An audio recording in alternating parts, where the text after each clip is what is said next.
Donc on ouvre la séance. Bonsoir à toutes et à tous. Merci.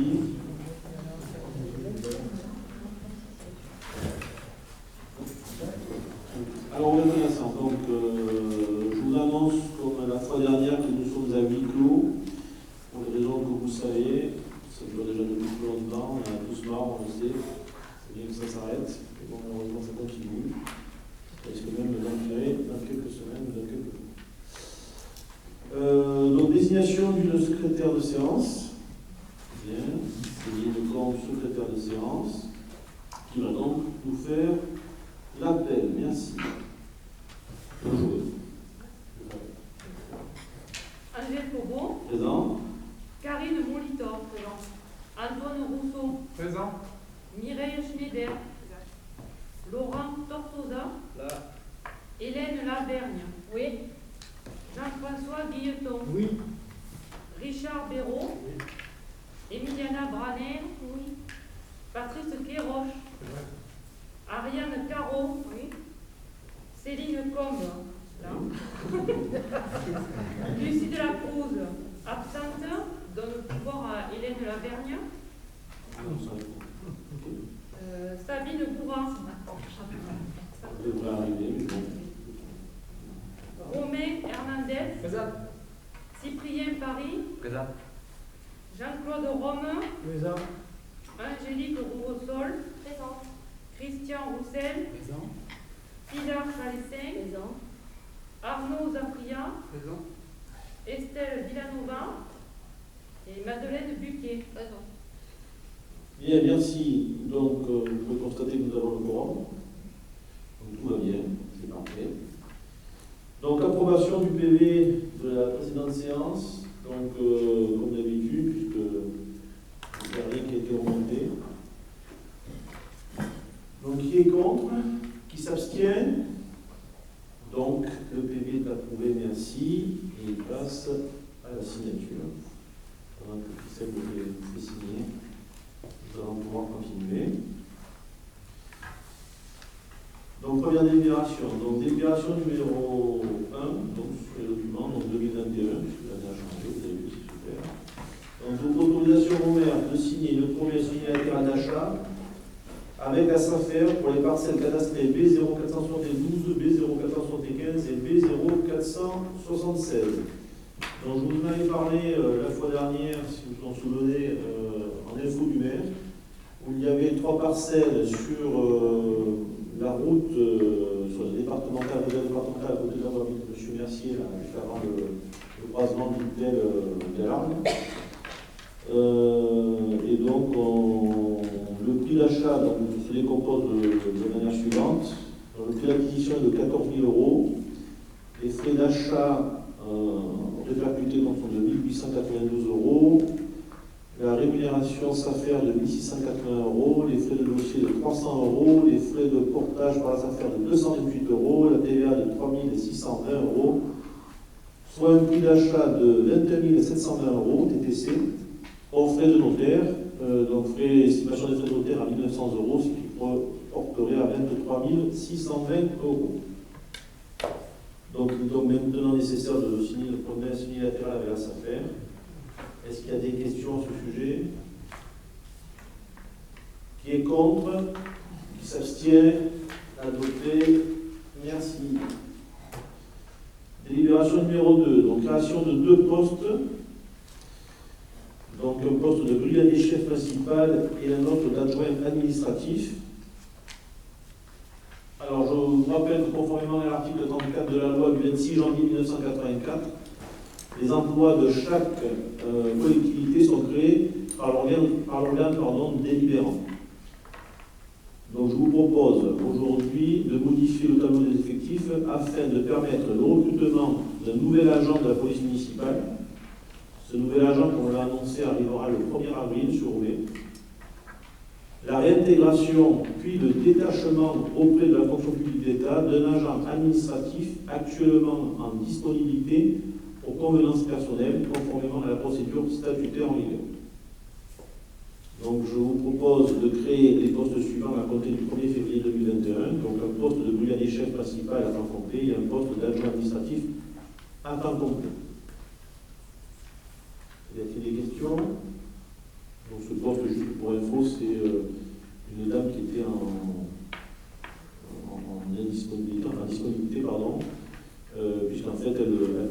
de fonctionnaire de l'État territorial à fonctionnaire d'État. Donc du coup, entre les deux passages, les passerelles, il faut créer un poste pour lui permettre d'être détaché à ce poste-là.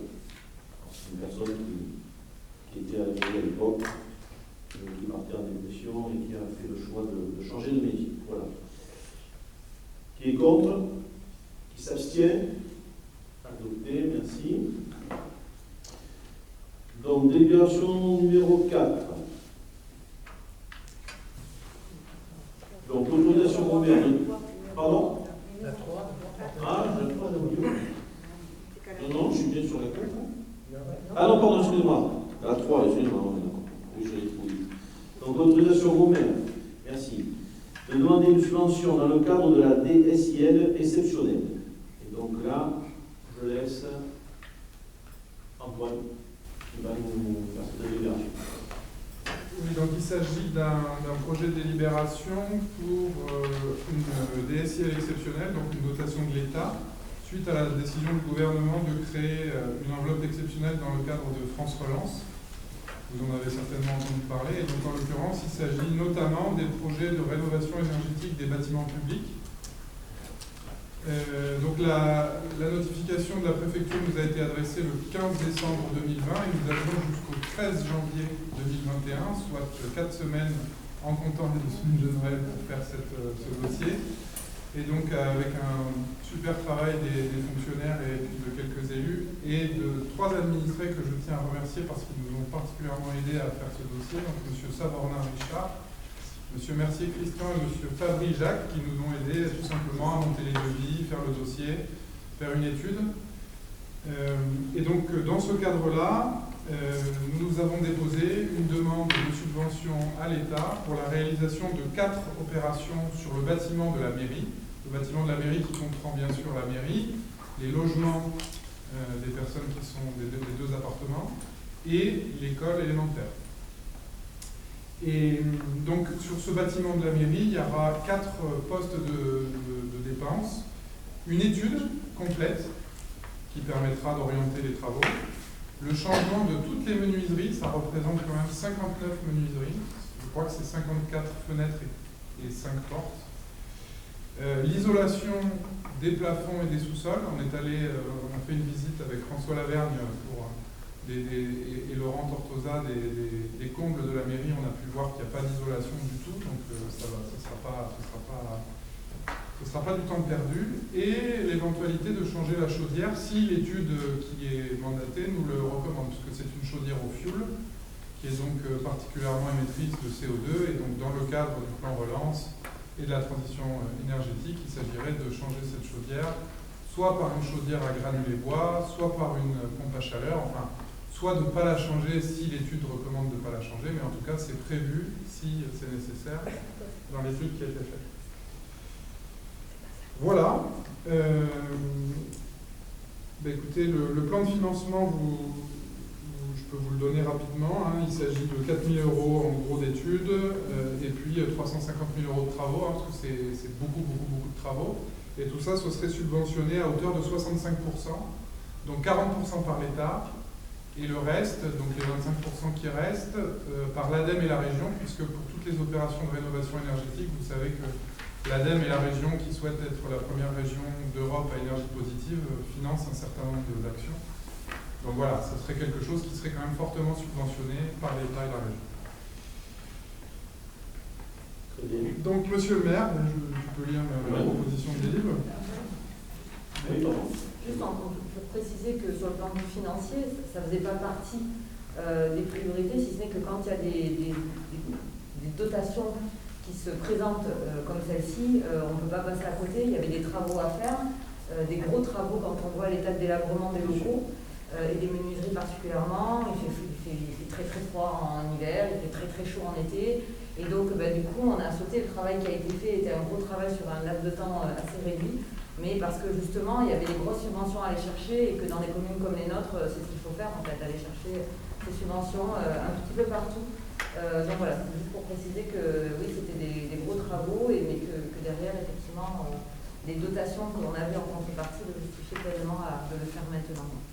Et merci. Et d'ailleurs, pour terminer là-dessus, Ce sont des gros travaux, mais ça baissera, d'après les premières études qu'on a fait faire par Richard Savornin, de plus de 60% la consommation énergétique du bâtiment. Donc vous voyez que sur quelques années, on va aussi rentabiliser. C'est un peu plus de 100 000 € qui seraient dépensés par la mairie, hein, puisque c'est 350 000, mais subventionné à 65%. Donc c'est pas une opération. C'est une bonne opération. C'est pas une mauvaise opération. Donc du coup, donc, cette délibération qu'on vient de vous proposer, donc vous avez dû voir que Antoine vous a expliqué. Donc c'est d'autoriser au maire de déposer un dossier de demande de subvention d'État dans le cadre de l'appel à projet au titre de la DSIL exceptionnelle. Donc qui est contre? Qui s'abstient? Adopté à l'unanimité. Merci. Donc, délibération numéro 4, autorisation au maire de demander une subvention dans le cadre de la DETR. Et là, je vais laisser Christian Roussel nous expliquer ça. Donc la préfecture du Gard a lancé un appel à projet donc, au titre de la DETR 2021, donc, qui permet aux collectivités de percevoir certaines subventions. L'aménagement des parcs figure dans la liste envoyée par la préfecture et le taux de subvention est de 30%. Donc on a sélectionné le parc des Aubries sur la base des éléments d'aménagement que je vais vous indiquer.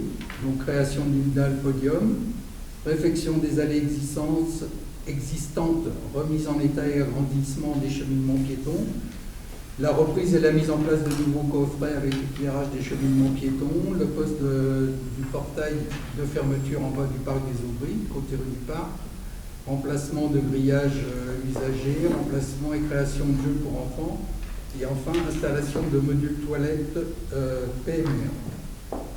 Donc le plan de financement que je vous avais envoyé a été modifié parce que je n'avais pas tous les éléments en ma possession.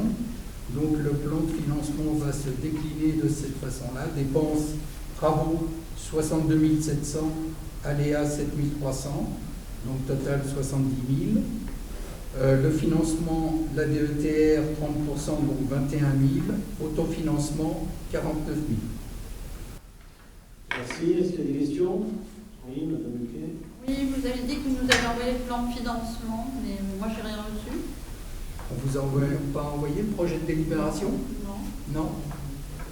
Bon. Ben alors, le plan de La financement. convocation, c'est C'est un projet de délibération, donc c'est dans la Et je délibération. suis étonnée qu'il n'y ait pas eu une réunion de la commission finance, parce que là, on est Attendez, en on train vous a d'attaquer posé le une question. budget On vous demande d'avoir la première question, et après, 2021. non mais, la première question, je vous réponds. On vous a posé une question. Est-ce que vous n'avez pas reçu? C'est la convocation. Vous avez dit que vous n'avez pas reçu. Oui. Est-ce que vous l'avez reçu ou pas? La convocation. Oui. Donc c'était dedans. D'accord? Peut-être pas lu. Donc vous l'avez peut-être pas vu. Bon, maintenant je vous pose votre deuxième question. Allez-y. Voilà. Donc, je suis étonnée qu'il n'y ait pas eu une réunion de la commission finance, puisque là, on commence déjà à attaquer le budget 2021. Je ne me trompe pas quand je dis ça. Oui. Donc, voilà. La commission des finances aura lieu après. Mais ça- Là, pour l'instant, c'est une autorisation de donner une subvention. Oui, mais les subventions, pour l'avoir, il faut dépenser l'argent. Sinon, vous n'aurez pas les... Là, pour l'instant, on demande la subvention. Oui, Après, mais il faut d'abord engager la dépense pour avoir la subvention. Oui, non mais là, le projet porte sur une demande de subvention. Pardon? Le projet porte sur une demande de subvention. Oui, D'accord, donc il faut d'abord établir un projet il y a une dépense et derrière. après la dépense, on verra. Je voudrais pouvoir répondre aussi, compléter ce que vient de dire Christian. Déjà deux choses. Il faut savoir qu'au niveau de l'État, il y a deux types de subventions, la DETR et la DSIL. Là, cette année, ce qu'on vient de voir juste avant, il y a eu une DSIL exceptionnelle qui est au plan robot. Mais sinon, voilà, DETR, DSIL, DETR, là aussi on a eu le document de la préfecture il y a peu de temps. On découvre aussi, on apprend plein de choses. Hein. Et la date limite, c'est 30 janvier. Donc, voilà. Comme le dit Christian, ici aujourd'hui, il ne s'agit pas d'engager des dépenses, il s'agit de demander des subventions. Dès lors qu'on n'a pas la notification de l'accord de la suite de la dotation, on n'engagera aucune dépense, déjà. Donc là, on a le temps, on est dans un délai très court, donc on fait des dossiers, on les montre. Comme vous pouvez voir, on est hyper actif sur ça pour aller chercher les subventions. Donc ce qui a été fait par l'équipe qui a été menée par Christian sur ce dossier-là, et par les Aubries, pour que dès 2021, on puisse demander une dotation en tant que DETR. Donc là, ça va être fait. Derrière, on est en train aussi de monter effectivement le budget 2021 et on fera une réunion de la commission finance fin février, début mars, bien évidemment avant le prochain conseil municipal, pour vous présenter tout ce qui est en train d'être fait. Mais tout est imbriqué, hein, puisque le budget est lié au projet qu'on mène, et donc en fait ces projets-là, ils sont aussi déterminés en fonction des subventions. Enfin bref, c'est un cercle. Vertueux, oui. Et en tout cas, il faut bien insister sur un point, c'est que le début des dépenses ne peut se faire que quand la demande de subvention a été notifiée par l'État. Si vous commencez à faire des travaux avant de demander la subvention, vous n'obtenez rien. Donc, on fait les choses dans l'ordre, demande de subvention, ensuite on commence à travailler, on fait les travaux, et puis à la fin, on obtient la subvention à la fin, mais il faut avancer la trésorerie. Moi, je parlais du budget. Non, mais il faut bien savoir qu'on a reçu l'appel à projet le 4 et qu'on a jusqu'au temps. Donc, on ne peut pas réunir tout le monde. Voilà, il faut présenter notre projet et après on discute. Non, pas ça cause la subvention. Parce que le projet de l'école, de construire l'école élémentaire, parce que là, il y a beaucoup de dépenses qui vont être engagées pour l'école, si j'ai bien compris. C'est le bâtiment de la mairie, en fait. Oui. Le bâtiment de la mairie a été délaissé pendant des années, comme vous le savez, complètement vétuste. Décemment, on ne peut pas le laisser comme ça, ne serait-ce que pour respect par les fonctionnaires qui travaillent à l'intérieur. Et donc, dans ce projet-là, puisque c'est comme ça, puisqu'on peut effectivement profiter de ça, on va changer les fenêtres du bâtiment. Il est bien évident que le jour où on va construire l'école, on ne va pas laisser le bâtiment de la mairie en ruine. Donc, ce ne sont pas des dépenses inutiles. Et ce n'est pas des dépenses liées à l'école, en fait. C'est des dépenses liées au bâtiment. C'est le bâtiment. Et ça ne revient pas rien du tout sur le projet d'école qui est en cours et qui sera arrivé. Très bien. Et y a-t-il d'autres interventions? Donc,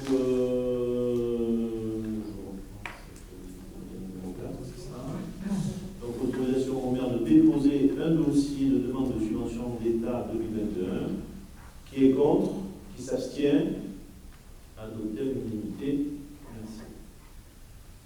Donc, délibération numéro 5. Autorisation au maire de demander une subvention dans le cadre de la mise en sécurité des éléments en pierre dégradés du château d'Aubut. Je vais laisser Richard Béraud nous développer cette délibération. Merci.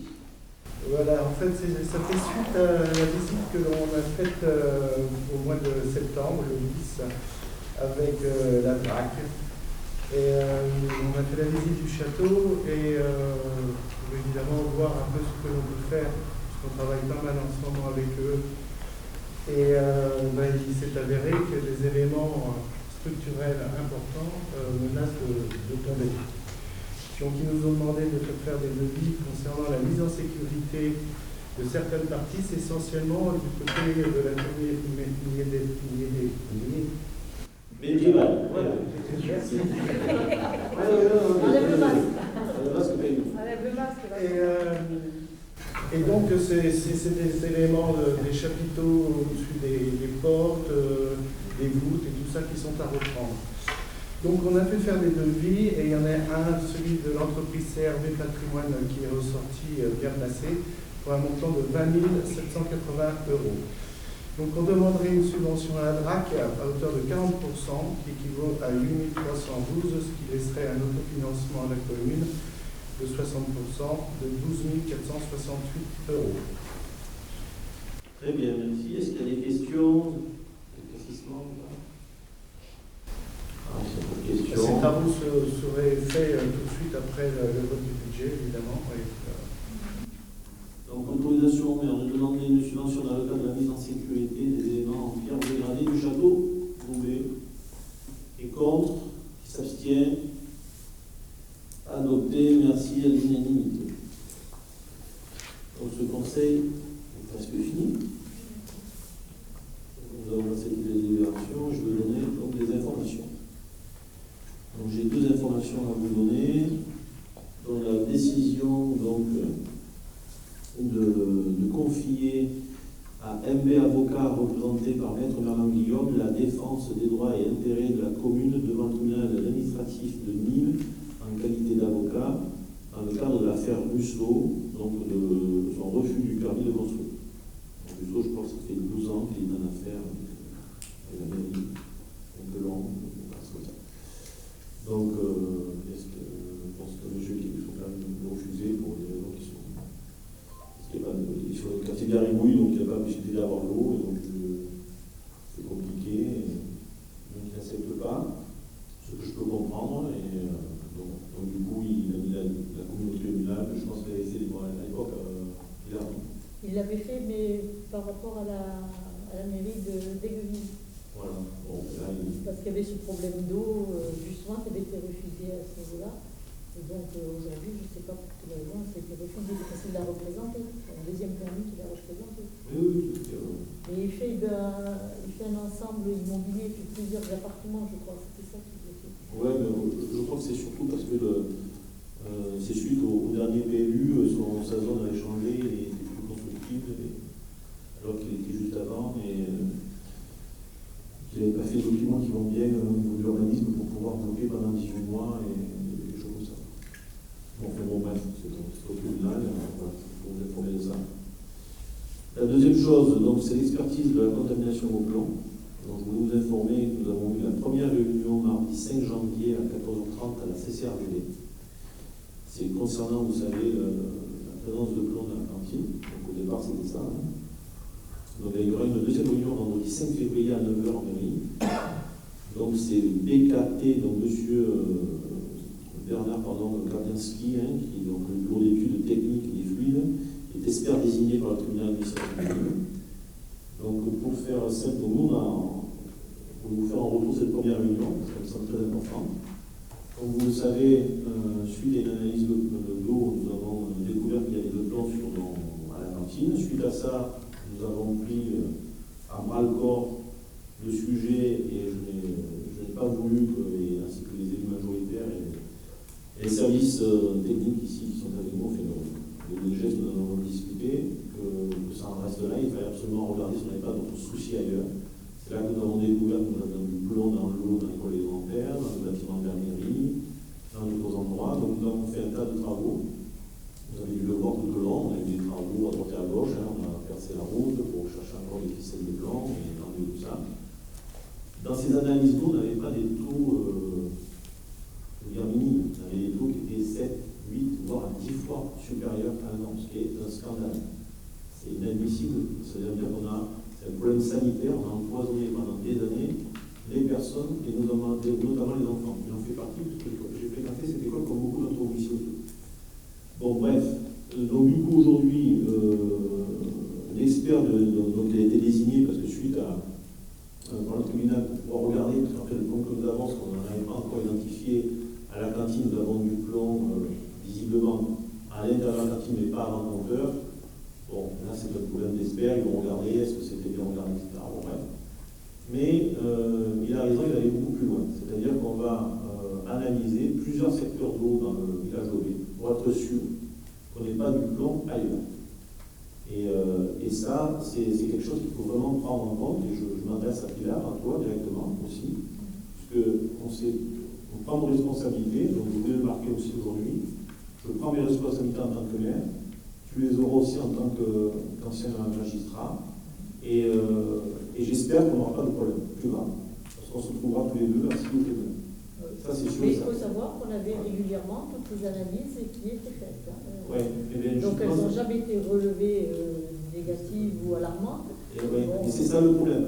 Parce que c'était quand même les services de l'État qui venaient faire les analyses. C'était pas le premier la là, commune qui changeait ces analyses.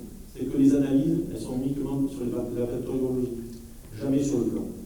Il n'y a jamais eu d'analyse sur le plan. En fait, quand ils font des analyses, il faut savoir qu'ils font des analyses sur la bactériologie. Oui, mais il y a un fermier qui contrôle ça aussi. Ah oui, il y a un fermier, mais aussi la mairie pour signe des contrats. Ce fermier nous disait il y a 143 de qu'on a changé, et on n'a pas pensé, on a fait une analyse de l'eau à ce moment-là, spécifiquement sur le plan. La conséquence, on verra. J'espère qu'on trouvera rapidement et que ça ne sera pas plus grave.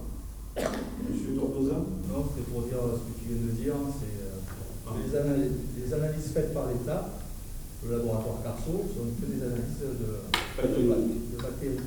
Il n'y a jamais eu de relevé de plomb sur la commune de Flé. On peut regarder les archives, j'en ai pas trouvé. Donc le souci du plomb n'a jamais été pris en compte sur la commune. Le seul moment où vous avez pris en compte ce souci, c'est quand vous avez dit qu'il faut changer 140 points sous plomb. Sachant qu'on a changé à peine 70. Bon, donc du coup, c'était important que tout le monde soit au courant de ce qui se passe et qu'il y a des suites à donner à ça et que, bon, j'espère, je suis assez confiant, j'espère qu'on va trouver des solutions et qu'on n'ait rien de plus grave. Voilà, ça, c'est très important parce que là, c'est vraiment un problème de santé publique. Et, voilà. Et l'opération des des changements, elle avait déjà débuté avec nous. On avait déjà commencé quand on a fait l'avenue. Non, l'avenue, vous avez changé parce qu'il y a une conduite en front de 80 qui n'a jamais été changée. Donc sur l'avenue, Sur ça a l'avenue, été vous n'avez pas testé. changé. Vous Si, avez si, laissé une conduite en front j'étais de devant. au moins 50 ans. Et si ça n'a pas été changé, ça n'a pas été jugé nécessaire à ce moment-là. Parce En qu'on fait, avait fait les tests, on avait quand même vu si on avait besoin de la changer ou pas, quand on a fait des travaux de l'avenue. Ce qui est dommage, c'est que Il y a eu des... Sachant des que tous les contrôles. branchements au fond sur l'avenue n'ont pas été changés non plus. Puisqu'on a changé un dernièrement, c'était celui de M. Pombe, qu'on a dû reprendre parce qu'il n'avait pas été changé. Et il faisait partie du programme de travaux de l'avenue. Et quand on regarde le devis qui a été fait par la société Gossin, on se rend compte que tous les branchements au fond n'ont pas été changés sur l'avenue. Il y a des zones qui ont été sautées, il y a des numéros de parcelles, d'adresses qui n'ont pas été changés. Alors je ne sais pas pourquoi, est-ce que c'est les propriétaires qui n'ont pas voulu, est-ce que ça j'en sais rien, mais ce que je sais c'est que ces travaux ont été réalisés en surface très correctement, en profondeur, c'était n'importe quoi. Voilà. Je préfère vous le dire parce que laisser cette conduite en fonte de 80 sur toute la longueur, parce qu'elle va jusqu'au réservoir, moi je trouve ça inadmissible. Avoir fait les travaux comme vous avez fait ce jour-là, vous auriez pu changer cette conduite en même temps que vous avez mis celle en PVC en Ça a été étudié, ça n'a pas été jugé nécessaire et vu quand même le... Non mais ça n'a pas été jugé nécessaire parce que vous n'avez aucune... Si, les sondages ont été faits. Je suis désolée, monsieur Tartelot, je ne peux pas vous laisser dire ça. Les sondages ont été faits. Moi je vous le dis, je peux vous dire vous le que dites, vous mettez d'accord. en péril le village d'Aubé par rapport à la santé publique. Et je rejoins le propos du maire en disant que devant le tribunal, si toutefois on devait y aller, vous serez à ses côtés, je vous le dis. il faudra donner des explications Et on sera prouvé les actes que vous avez fait ou pas. Et on a de la chance qu'il n'y ait pas eu de plainte. Pour l'instant. Pour l'instant. Très bien. Bon, messieurs, dames. Je Oui, voudrais oui. aborder une question diverse. Oui. Parce que on nous a demandé de rendre pour le 10 décembre 2020 notre article pour le mois de janvier 2021. Donc ce que nous avons fait le 10 décembre 2020. Et le 14 janvier 2021, je reçois un courrier me disant votre article pour le bulletin municipal a été censuré d'un paragraphe. Donc il y a eu plus d'un mois d'écart entre les deux. Ça aurait été bien de prévenir, puisqu'on nous demande des délais très longs, de nous prévenir plus tôt que le paragraphe était supprimé. On aurait transformé l'article. D'ailleurs, ce paragraphe n'avait rien de diffamant ni d'injurieux. Mais bon, c'est le privilège du prince de décider de ce qui censure ou pas. Vous continuez. Écoutez, madame, déjà, je vais vous référer au règlement intérieur. Le fait est vous qu'on devez aurait nous bien envoyer aimé vos savoir questions. Prendre note, c'est bien. on aurait bien aimé savoir avant le 14 janvier, puisqu'on a donné l'article le 10 décembre, soi-disant c'était absolument pressé, il fallait prendre pour Dans le règlement intérieur, il est stipulé. Pardon ? Dans le règlement intérieur que vous avez voté avec nous, il est stipulé très clairement. Déjà, je prends votre question orale, on va la prendre. Donc l'article 1.5 déjà, c'est-à-dire que vous pouvez nous l'envoyer par équipe, et en plus vous avez dit c'était vous qui êtes la personne de votre groupe, et donc c'est à vous de le faire. En fait, bon, ça c'est pas compliqué. Et surtout, il est stipulé que tout article, notamment en ce qui concerne un article que vous avez écrit, qui peut avoir une connotation ou qui peut avoir quelque chose qui met on peut reconnaître, si vous voulez, un lieu ou une affaire d'un administré, ne sera pas accepté. Voilà, si vous voulez des explications, je peux vous en donner. Mais par contre, on ne parle pas de sujet sur un article comme vous le faites, parce qu'on n'est pas là pour diviser les gens. On ne souhaite pas que ça porte à polémique pour pouvoir faire de la division. Mais vous auriez comme vous pu essayez nous de faire. prévenir avant. On aurait transformé l'article, on aurait fait autrement. Ce que je vous reproche, c'est de nous demander de rendre notre article le 10 décembre 2020 et le 14 janvier 2021, vous nous prévenez qu'il est censuré. Il n'est pas censuré. Pardon ? Du coup, quand vous expliquez le fait du prince, c'était par rapport à quoi alors? Parce que j'ai cru comprendre que le fait du prince, c'était le fait d'avoir censuré quelque chose. Oui, ça c'est un fait, voilà, c'est tout. C'est votre pouvoir, vous l'exercez, je critique pas ça. Mais vous dites quand même le fait du prince. Oui, bien sûr, c'est comme ça que ça Vous avez lu le règlement intérieur, parce que Oui. vous vous souvenez que la dernière fois, on avait déjà eu des soucis à ce propos. Je vais vous lire juste le paragraphe dans Le lequel fait vient du mentionné principe Angèle. d'expression.